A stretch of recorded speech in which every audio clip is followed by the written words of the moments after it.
राम राम मंडळी, जय खानदेश. स्वागत आहे तुम्हाला बोलता खानदेशवर.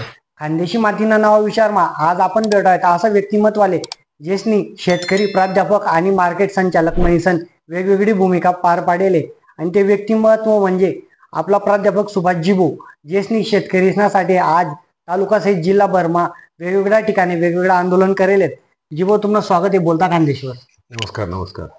जिबू, आपला सुरुवातले परिचय द्या. मी प्राध्यापक सुभाष पाटील. माझं गाव शिरूड, तालुका अंमळनेर. मी एज्युकेटेड माणूस होतो. माझं शिक्षण झालेलं होतं. जरी त्या काळात शेतीमध्ये थोडाफार पैसा येत होता 81-82 मध्ये, आणि माझी आई विधवा होती, तरी माझं त्या काळात MSc पर्यंत शिक्षण झालं हे शेतीमुळेच. म्हणून मला आता वाटतं की आपण शेतकऱ्यांसाठी पूर्ण वेळ काम करावं. म्हणून मी जरी प्राध्यापक होतो तरी मी गावात सुद्धा सरपंच होतो.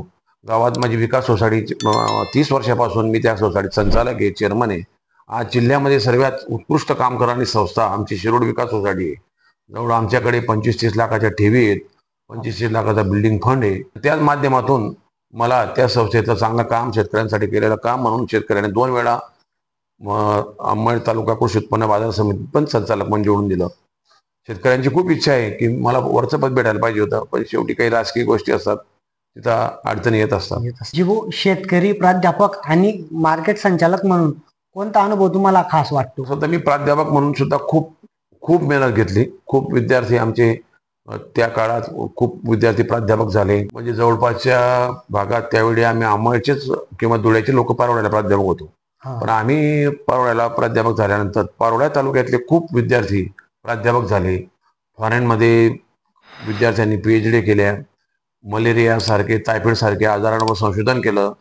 ग्रामीण भागातली मुलं ज्या वेळेला मोठ्या मोठ्या कंपन्यांमध्ये मोठे मोठे ऑफिसर झाले, त्यावेळेला आमची छाती फुगून आली. आम्ही त्या पोरांना सुद्धा सर्व प्रकारे मदत केली. तालुक्यातल्या खूप गावांची मुलं त्या काळात बावठे असेल, शळावे असेल, रत्नापिपरी असेल, होळी असेल, छोट्या छोट्या गावातली पोरं फॉरेनला गेली किंवा मोठ्या मोठ्या कॉलेजमध्ये प्राध्यापक म्हणून नोकरीला लागली किंवा कंपन्यांमध्ये मोठे मोठे ऑफिसर झाले. त्यामुळे ती जबाबदारी मी खूप इमानदारीने पार पाडली.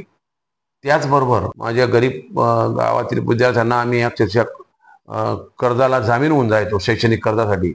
आणि त्या पोरांची प्रगती होत असताना आम्हाला असं वाटायचं की आमचीच पोरं आहेत. प्रकरणं सुद्धा मी खूप पोटतिडकीने हँडल करत होतो आणि ते मिळून येत होतो.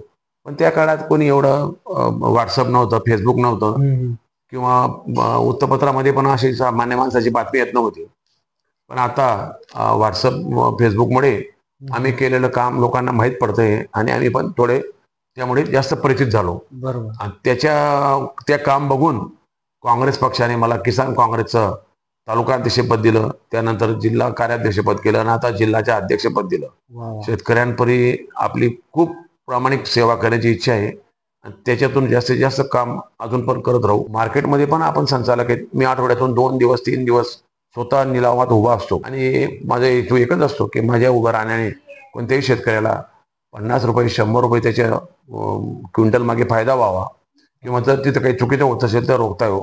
पण इथं आपल्या अंमळच्या मार्केटमध्ये व्यापाऱ्यांमध्ये चांगली कॉम्पिटिशन आहे. तिथं पण जागतिक बाजार भावावर त्यांचे भाव अवलंबून असतात. त्यामुळे देशाच्या आयात निर्यात धोरण वगैरे या गोष्टीशी ते भाव अवलंबून असतात. फक्त एका मार्केटवर भाव नसतात. बाहेर भाव वाढले तर अंमळमध्ये सर्वात जास्त भाव असतात. आजही अंमळ मार्केटला धुळे तालुका असो, यावल तालुका असो, पारोळा तालुका असो, धुळे शिरपूर तालुका असो, या तालुक्यातून माल येतो आणि शेतकरी समाधानी असतात. बरोबर. त्यावेळेला केव्हा पावसाचं वातावरण तयार झालं, त्याच वेळेला जर माल आला तर थोडं भाव कमी होतात. त्यावेळेला आम्हाला दुःख पण होतं, पण आमच्या हातात त्यावेळेला काही नसतं. जिबो, सध्या घडीले शेतकरीतले सर्वात जास्त अडचण काय? शेतकरी कुटुंबांकडे दुर्लक्ष होत आहे शासनाचं. शासनाचे जे धोरण आहेत हे शेतकऱ्यांना मारक आहे. म्हणजे सरकारचं धोरण हेच शेतकऱ्यांचं मरण, असं मी सरळ म्हणू शकतो. आणि त्याचं दुसरं कारण, शेतकऱ्यांमध्ये एकजूट नाही. स्वतः शेतकरी आपल्या मागण्यांसाठी किंवा आपल्या होणाऱ्या अन्यायासाठी ठाम उभा राहत नाही, आवाज उठवत नाही. आम्ही नेहमी शेतकऱ्यांना उदाहरण देतो की छोटा वर्ग असतो एखादा, अंगणवाडी सेविका. ज्या अंगणवाडी सेविकांना 1994 मध्ये 400 रुपये मानधन होते, त्यांचं आज 13,000 रुपये मानधन आहे. त्या सेविकांनी एकत्र येऊन लढा देऊन शासनाविरुद्ध आंदोलनं करून त्यांचं मानधन जवळजवळ 30 पट वाढवून घेतलं. पण त्याच शेतकऱ्यांचा माल 1994 मध्ये कापसाचा भाव 2600 रुपये होता, तो आता 6000 रुपये, डबल सुद्धा झाला नाही. त्याला कारण म्हणजे शेतकरी संघटित नाही. त्यामुळे सरकार शेतकऱ्यांच्या बाबतीत गांभीर्य नाही. खोट्या घोषणा करून द्यायच्या, कर्जमाफी करू, तुम्हाला तुमचं उत्पादन दुप्पट करू, या घोषणा करून द्यायच्या. तेवढ्यावर शेतकरी खुश होऊन जातात. आणि सरकार जेव्हा मतदानाची पाळी येतं तेव्हा शेतकऱ्यांना अजून खोट्या घोषणा करून देतात. तुमचा उतारा सातबारा कोरा करू, असं करू. निवडणूक आटवली का करत नाही, शेतकरी विसरून जातात. म्हणून शेतकरी जोपर्यंत स्वतःच्या मागण्यांसाठी एकजूट होत नाही, एक दिवस शेतीसाठी, एक दिवस आंदोलनासाठी काढत नाही, तोपर्यंत सरकार शेतकऱ्यांकडे दुर्लक्ष करेल. जिबो सामान्य शेतकरीसले बाजार समितीनी पारदर्शकता कितली समजस आणि भाव ठरवण टाइम तुम्ही कसं ठरवतस? बाजारामध्ये सामान्य शेतकरी त्याच्या अडचणीनुसार माल आणतो. तो बाजाराचे भाव बघून माल आणत नाही. जोपर्यंत शेतकऱ्यांकडे चांगली साठवण व्यवस्था निर्माण होत नाही, तोपर्यंत शेतकरी बाजारभाव बघून माल आणणं सुरू करणार नाही. आज आपल्याकडे शेतकऱ्याला माल काढण्यापेक्षा अगोदरच त्याच्यावर आर्थिक अडचणी असतात. तो माल केव्हा तयार होईल आणि केव्हा बाजारात घेऊन जाईल या संकटात असतो, या विचारात असतो. त्यामुळे तो बाजार भाव वाढण्याच्या प्रति शेतकरीच राहत नाही. माल तयार झाला की लगेच तो रात्रीच काढतो आणि दुसऱ्या दिवशी माल आणतो. बरोबर. त्या दिवशी बाजारात काय पोझिशन आहे तो कधी विचार करत नाही. त्याला जो भाव भेटेल. बरेच शेतकरी इतके अडचणीत असतात. आपण समजा एखाद्या दिवस व्यापाऱ्यांना सांगितलं की तुम्ही चांगला भाव देत नाही, आम्ही मार्केट बंद करू. शेतकरीच सांगतात आम्हाला अडचण आहे, आमचा माल विकू द्या, मार्केट बंद वगैरे करायचे नाही. एवढी अडचण शेतकऱ्यांना असते. त्यामुळे त्यांना बाजार समिती किंवा बाजार भाव कधी वाढतील या गोष्टी 90% शेतकऱ्यांना समजत नाही. आणि बाजार भाव हे जसे पुरवठा जास्त झाला, व्यापाऱ्यांच्या कपॅसिटीच्या वर गेला की त्या भाव पडतात. आणि भाव पडले की शेतकऱ्यांचं नुकसान होतं. म्हणून शेतकऱ्यांनी माल पिकवण्यापेक्षा बाजार भावाकडेचा अभ्यास जास्त करायला पाहिजे, की कोणत्या वेळेला कोणता माल विकला गेला पाहिजे. भाव नसतील तर त्यांच्याकडे माल ठेवण्याची व्यवस्था पाहिजे, स्वतः तो माल सुकवण्याची व्यवस्था पाहिजे. त्यामुळे शेतकरी अजून जागृत होणं गरजेचं. अरे मागला वरीसले की 2 वरीस जाय तुम्ही नागपूर जायसन, म्हणजे शेतकरीचा जो विमाना पैसा अटकला होता खाजगी कंपनीकडे, तो काढासाठी तुम्ही खरंच गैरा मोठा पाऊल उचलं होतं. त्याकडे जायसन झगडा करावा होतात. मला वाटस तुम्ही त्याला लॅपटॉप वगैरे बी देस नाही का टाकवत, तो टाकवत तर तो अनुभव कसा नाही तुम्हाला? आणि तेनामुळे काही शेतकरी शून्य होईनात का नाही? का अजून बी शेतच नाही भाऊ लढणारा लढतीनं आपण फक्त बटी राहू. 2021 मध्ये अंबड तालुका आणि जळगाव जिल्ह्यामध्ये 29 मंडळं अशी होती की त्यांच्यामध्ये 21 दिवसापेक्षा जास्त खंड होता. आणि त्यावेळेला जी पीक विमा योजना होती त्याच्यामध्ये हा स्टिकर होता. स्टिकर असा होता किंवा अटी होत्या, जर 21 दिवसापेक्षा जास्त खंड असेल तर शेतकऱ्यांना मिड सीझन म्हणून 8 ते 10 हजार रुपये पीक विमा हेक्टरी दिला गेला पाहिजे. बरोबर. आणि तशी आम्ही विमा कंपन्यांकडे आम्ही अपील केलं की मग पहिले कलेक्टरच्या लक्षात आणून दिलं की आपल्या जिल्ह्यामध्ये 29 मंडळं अशी आहेत, त्यातल्या आमच्या अंबड तालुक्यातली 8 मंडळं होती आणि जिल्ह्यातली आणखी दुसरी काही मंडळं होती. चाळीगाव तालुका, परवा तालुक्यातली काही मंडळं, यावल, रावेर अशी जिल्ह्यातली 29 मंडळं होती.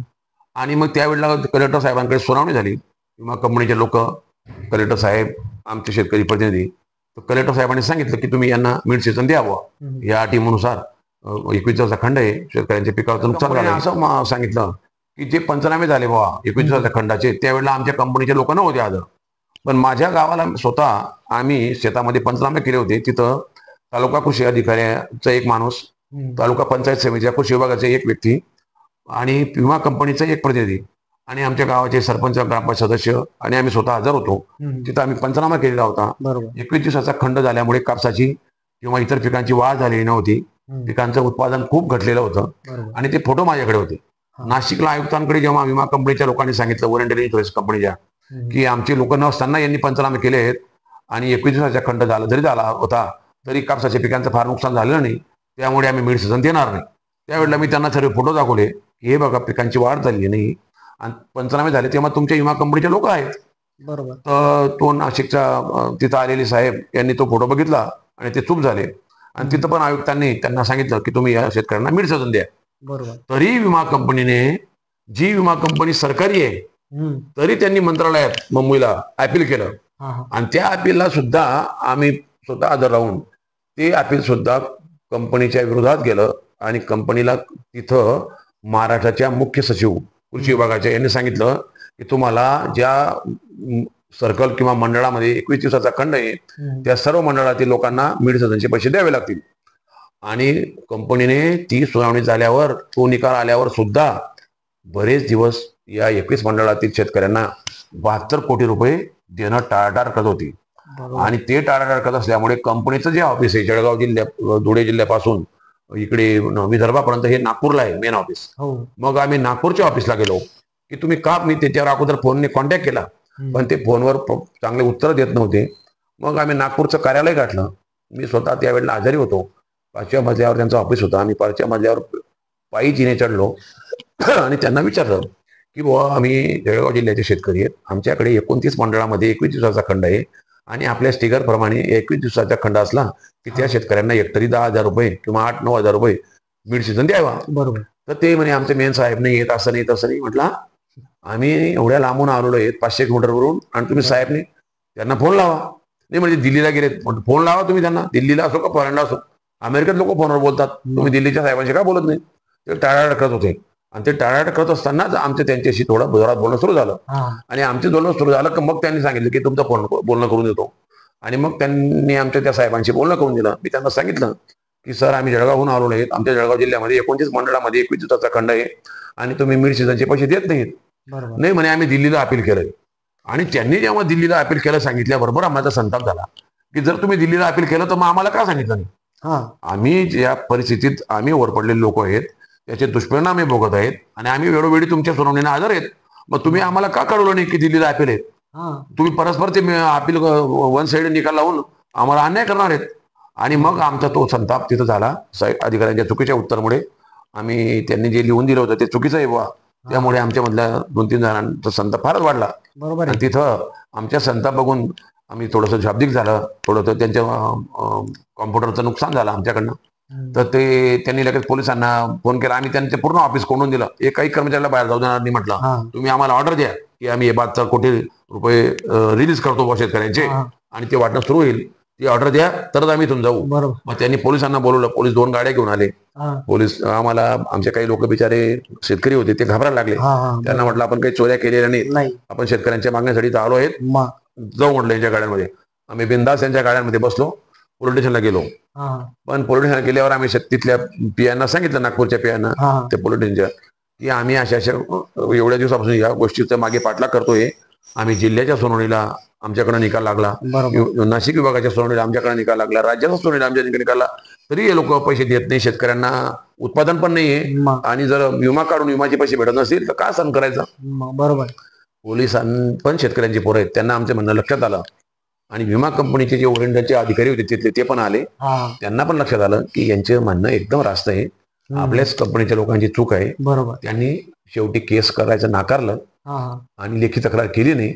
आणि त्यामुळे पोलिसांनी आम्हाला सोडलं. आणि त्यानंतर आम्हाला त्या विमा कंपनीच्या अधिकाऱ्यांनी नंबर दिले की आम्ही 8 दिवसात तुम्हाला याचा निकाल देतो.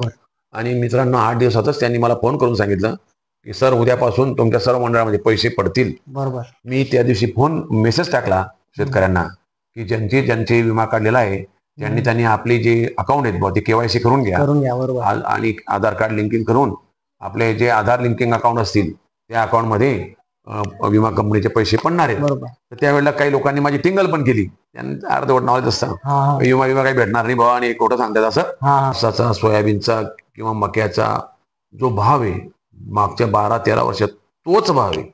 मी स्वतः 2010 मध्ये कापूस 7,000 रुपये क्विंटल विकला होता आणि आज सुद्धा 2025 मध्ये तोच भाव आहे. मागच्या 15 वर्षात जर कापसाचे भाव तेच आहेत तर शेती ही उद्ध्वस्त करते शेतकऱ्यांना. पण त्या शेतीसाठी लागणारे इतर वस्तू, खतं, बियाणं, डिझेल, मजुरी याचे सर्वांचे भाव 5-5, 10-10 पट वाढले.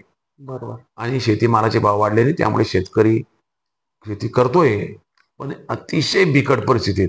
आणि मग अशा परिस्थितीत त्याला असं वाटतं शासनाने आपल्याला कर्जमाफी द्यावी, अनुदान द्यावी, तर त्याची काही ती चुकीची मागणी नाही, ती त्याची रास्त मागणी. शासन हमी भाव डिक्लेअर करतं पण हमी भाव प्रमाणे खरेदी केंद्र चालू करत नाही. आता मक्याचा भाव हमी भावाचा 2500 रुपये आणि बाजारात 1300 आणि 1500 रुपये मका जातोय. तर शेतकऱ्यांचं क्विंटल मागे 1000 रुपयाचं नुकसान होत आहे. जर त्याच्याकडे 50 क्विंटल मका असेल तर 50,000चं नुकसान होतं. तोच त्याचा नफा आहे. 1 क्विंटल मका त्याला तयार करण्यासाठी 1400-1500 रुपये खर्च येतो आणि तो जर त्याच भावाने जात असेल आणि परत ती शेती तयार करायची तर शेती ही विध्वस्त आहे. म्हणून तरुणांना असं वाटतं की आम्हाला नोकऱ्या मिळायला पाहिजे. पण एकीकडे सरकारने सर्व सरकारी उद्योग हे खाजगीकरणाकडे वळवलेत आणि खाजगीकरणामध्ये यांत्रिकीकरण चालू आहे. यंत्राने कामं होत आहेत. त्यामुळे माणसांचे हात रिकामे होत आहेत. पण ही जी काळी माता आहे याच्यामध्ये खूप हातांना काम आहे. फक्त शेतकऱ्यांनी संघटित व्हावं, शेतकरी पुत्रांनी संघटित व्हावं, गावागावामध्ये शेतकरी मंडळ स्थापन करावी. त्या शेतकरी मंडळातून शेतकऱ्यांना वेगवेगळ्या पिकांचं नॉलेज द्यावं आणि शेतकऱ्यांसाठी होणाऱ्या आंदोलनाला त्या मंडळातून खर्च करून आंदोलनाला मोठ्या संख्येने हजर राहावं. सरकार ही आंदोलनातली डोकी मोजतं. ज्या आंदोलनात जास्त डोकी त्या आंदोलनाच्या मागण्या गांभीर्याने घेतल्या जातात. हे ज्या दिवशी शेतकरी पुत्रांना समजेल त्या दिवशी सरकार तुमच्या मागण्या मंजूर करेल आणि त्या दिवशी शेती नफ्यात येईल. आणि त्या दिवशी नफ्यात येईल त्या दिवशी तुमच्याकडे शेती पाहिजे. म्हणून आज जर तुमच्याकडे काही शेती असेल तर ती विकू नका. तुमचा जो इतर खर्च असेल, लग्न कार्य, उत्तर कार्य, मानता जाऊड, हा खर्च टाळा. छोटे छोटे कार्य करा किंवा आपल्याला काही व्यसन असतील ते पण बंद करा आणि शेती विकू नका. या शेतीला चांगले दिवस येतील. ते चांगले दिवस आणायचे आपल्या हातात आहे. उत्पादन खर्च वाढी राहणार आणि जो भाव आहे तो कमीच होईल राहणार. हो, वाढतच नाही तो. सरकार हे असं दाखवतं की शहरातल्या लोकांना किंवा मध्यमवर्गीय लोकांना किंवा चाकरमान्यांना आम्ही कमी भाव देऊन उपकार करतो बा. सरकार त्यांना कमी भाव द्यायचं हो म्हणतो. मग शेतकऱ्यांना तुम्ही त्यांचे उत्पादन खर्च पण निघत नाही. त्यांना आत्महत्याला मजबूर करतायत. बरोबर. एकीकडे विमानामध्ये मेलेल्या माणसाला 1 कोटी रुपये भेटतात आणि आत्महत्या करणाऱ्या शेतकऱ्याला 1 लाख रुपये सुद्धा द्यायला सरकार विचार करतं. म्हणजे शेतकऱ्याची व्हॅल्यू सरकारच्या डोक्यामध्ये किंवा सरकारच्या धोरणामध्ये फार कमी कमी होत आहे. एकीकडे सांगायचं की हा अन्नदाता आहे, हा जगाचा पोशिंदा आहे, त्याला खोट्या खोट्या उपाध्या द्यायच्या, त्याला आरवाच्या झाडावर चढायचं आणि एकीकडे त्याचं शोषण करायचं. उलट त्याला असं वाटायला लागून गेलंय की गरिबी ही आपलं मागच्या जन्माचं पाप आहे बुवा, की आपल्या नशिबात आहे. हे सर्व खोटं आहे. तुमची गरिबी ही सरकारच्या धोरणामुळे. हेच सरकार शेतकऱ्यांना जागृत होणं फार महत्वाचं आहे. जीवो सध्या गरज कसा नाही शेतकरीसले, कर्जमाफी का हमी भाव नाही. माझं तर म्हणणं एक शासनाचं कृषी मूल्य आयोग असतं. हे कृषी मूल्य आयोग जे भाव ठरवतो त्या भावाने जर शेतकऱ्यांना भाव मिळाले तर शेतकऱ्यांना कोणत्याच कर्जमाफीची किंवा कोणत्या अनुदानाची गरज नाही. शेतकऱ्यामध्ये कष्ट करण्याची हिंमत आहे आणि त्याचा माल तो संरक्षित करण्याची पण हिंमत आहे. पण सरकार त्याला सक्षम करत नाही. ज्या दिवशी कृषी मूल्य आयोगाप्रमाणे भाव देईल त्या दिवशी माझा शेतकरी हा सक्षम होईल आणि तो खरंच जगाचा पोशिंदा होईल. पण सरकारचं धोरणच आज त्याला मारण आहे. आज जर तुम्ही या वर्षाचा विषय केला, महाराष्ट्र शासनाच्या कृषी मूल्य आयोगाने या वर्षी कापसाचा भाव 11,000 रुपये ठेवलाय.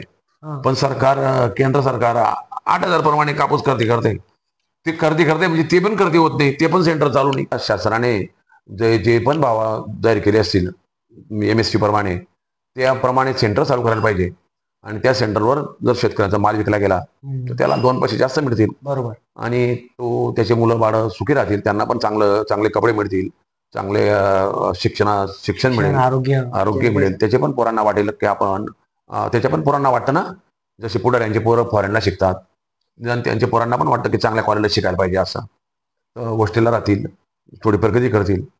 तर या धोरणामुळे त्या शेतकऱ्यांच्या मुलांची शैक्षणिक पण प्रगती नाही, आर्थिक प्रगती नाही, शारीरिक पण प्रगती नाही. लहानपणापासून त्यांना शेतीमध्ये काम करावं लागतं. तर अशा या सरकारच्या धोरणामुळे सर्वत्र शेतकऱ्यांची गडचिपी होते. ज्या दिवशी शेतकरी सुखी होईल त्या दिवशी जग नक्की सुखी होईल. कारण मला माहिती आहे शेतकऱ्याच्या हातात 2 पैसा आला की तो मजुरांना पण त्या हिशोबाने जास्त पैसे देतो. गावातील सर्व त्याच्याशी निगडीत असलेल्या सर्व बांधवांना आर्थिक मदत करतो.